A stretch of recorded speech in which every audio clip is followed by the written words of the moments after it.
আসসালামু আলাইকুম বন্ধুরা। এই যে ভাইটাকে দেখতেছেন না? ভাই কফি খাচ্ছে। ভাই কফিটা কত দিয়ে নিছেন? ৳১০০ এটা কেন ৳১০০ দিয়ে আপনি নিলেন? ওইখানে তো দাম দাম সামনে ওই তো যে সামনে রাখছে হাতের ডাইনে ৳১০০ প্রবাসী লাউঞ্জ আছে। ওইখানে কফি ৳20 করে বিক্রি করে। আপনি জানেন না বিধায় আপনি ৳১০০ দিয়ে অন্য দোকান থেকে নিছেন। জি, জি। যে আশেপাশে যত দোকান দেখতেছেন এগুলো হচ্ছে কোম্পানি। আর ওইখানে প্রবাসীদের জন্য বাংলাদেশ সরকার সুযোগ করে দিছে। প্রবাসী আ লাঞ্চ মানে প্রবাসীদের যাওয়া আসার পথে লাঞ্চ করতে পারবে।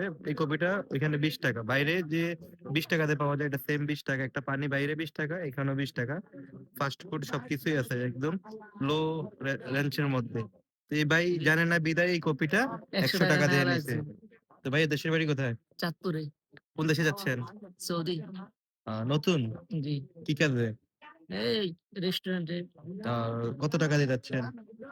প্রায় ৬,০০,০০০ খরচ। ৬ লাখ। সেলারি কত বলছে?